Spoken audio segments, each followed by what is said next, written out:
वो भी क्या दिन थे जब आपको कहा जाता था कि सोलर पैनल लगाएं और कौम की खिदमत करें। आपने कर्जे लेकर अपनी जेब काट के पेट काट के सोलर पैनल लगाए और अब आपको भुगतना पड़ रहा है।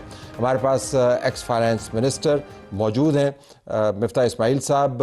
वो हमें बताएंगे कि वो हुकूमत को तंज़न मुबारकबाद क्यों दे रहे हैं, क्योंकि उनके मुताबिक हुकूमत ने अवाम के खिलाफ मैदान मार लिया। मिफ्ता साहब अस्सलाम वालेकुम।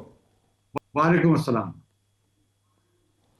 ज़रा ये बताइएगा कि हुकूमत ने अवाम के खिलाफ कैसे मैदान मारा है सोलर पैनल की नई पॉलिसी के हवाले से।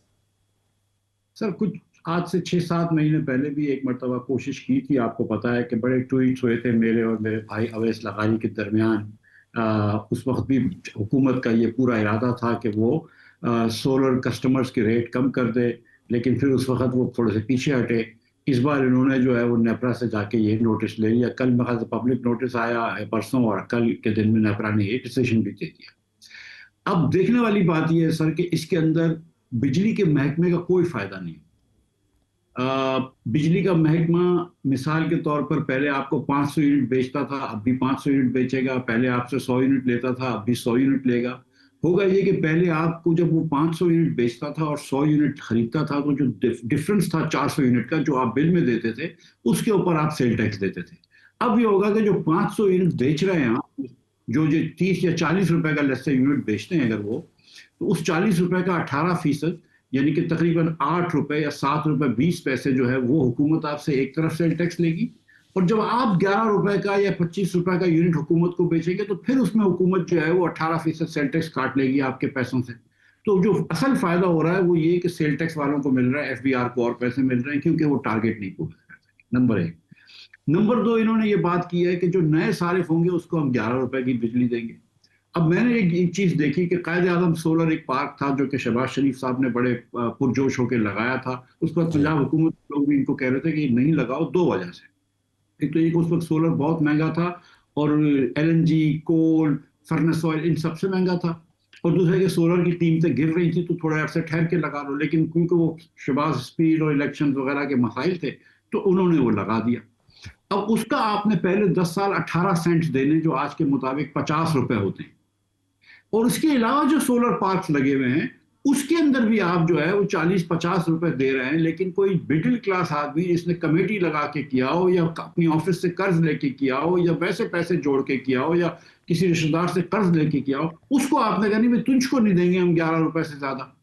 और फिर आपने ये कहा कि जितने भी 25 किलोवाट से कम के जो सिस्टम्स हैं, और तकरीबन पाकिस्तान में हर घर में 25 किलोवाट से कम होता है, उन सबको कहा कि अब आप लाइसेंस लें। पहले आपका डीम्ड लाइसेंस था कि आप 25 किलोवाट से कम में आपको लाइसेंस की क्या जरूरत, आपको लाइसेंस के पास जाना पड़ेगा। अगर डिस्को के उस फीडर में 80% से ज्यादा उनके पास कैपेसिटी है, तो डिस्को मना कर सकती है। नेपरा 3 लाख लोगों के लाइसेंस प्रोसेस करती है, वो कितना अरसा लगता है। और ये कहते हैं कि जो पुराने कॉन्ट्रैक्ट हैं, किसी का कॉन्ट्रैक्ट नहीं होता, वो 7 साल तक रखेंगे। आप देखें क्या होता है, क्योंकि ये कॉन्ट्रैक्ट एक्चुअली नहीं होते। मैं और आप जब एक सोलर पैनल बिल्कुल। लगा के करते हैं, तो हम कोई कॉन्ट्रैक्ट साइन नहीं करते। वो आईपीपी वालों ने गोरे लॉयर्स को रख के कॉन्ट्रैक्ट किया है, जिससे आज हम जिसको हम भुगत रहे हैं। तो आप ये देखें कि तो वो अगर मैं हुकूमत आपसे पूछ पाऊं, अगर मैं मिफ्ता साहब आपसे पूछ पाऊं, चूंकि आप पॉलिसी मेकिंग को बहुत अच्छे तरीके से समझते हैं, हुकूमती पॉलिसी मेकिंग को भी समझते हैं, प्राइवेट सेक्टर की पॉलिसी मेकिंग को भी समझते हैं, क्या वजह है कि जो ऐसे तबके को एक बुनियादी रिलीफ जिसको हुकूमत खुद इनकरेज किया, और आपने सही फरमाया कि शहबाज शरीफ साहब खुद लीड कर रहे थे और सबसे बड़े चैम्पियन थे सोलर पैनल्स के, क्या हुकूमत के अंदर फैसला साज ऐसे इंटरेस्ट होंगे जिन्होंने इसका मुकम्मल तौर पर रुख मोड़ दिया है? देखिए तरत भाई, हुकूमत में जो है ना वो कोई बहुत लॉन्ग टर्म प्लानिंग नहीं होती। जब कोल के बिजली के घर लगाए थे, तो ये नहीं सोच रहे थे लोग कि बिजली ज्यादा हो जाएगी, या फॉरेन एक्सचेंज में कमी हो जाएगी, या सोलर की नई टेक्नोलॉजी आ जाएगी, सोलर सस्ता हो जाएगा। आप इलेक्शन से इलेक्शन का काम करते हैं ना, इलेक्शन आ रहा है उससे पहले यार पावर प्लांट लगा दो, ताकि लोड शेडिंग कम हो जाए हमारी, तो हम इलेक्शन जीत सकें वगैरह वगैरह। अब हुआ ये कि इन्होंने शहबाज साहब 4 साल से सोलर को प्रमोट कर रहे थे। ये सोच रहे थे कि 5-6 हजार मेगावाट सोलर आ जाएगा। सोलर आ गया 25,000 मेगावाट।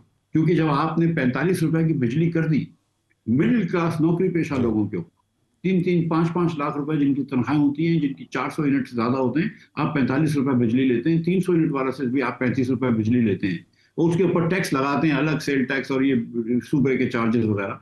जब आप तो 40-50 की उनको बिजली दे रहे होते हैं, तो वो क्या करेगा? वो मतलब सीरियसली वो बच्चों की स्कूल की फीस भरेगा या बिजली के बिल भरेगा? तो उसने बेचारे ने कहीं से जोड़ के सोलर लगा लिया, सोलर को सफाई कर रहे हैं वगैरह वगैरह, कि यार थोड़ा सा बिजली का कुछ आसानी हो, कुछ थोड़े से आंसू पोछे जाए।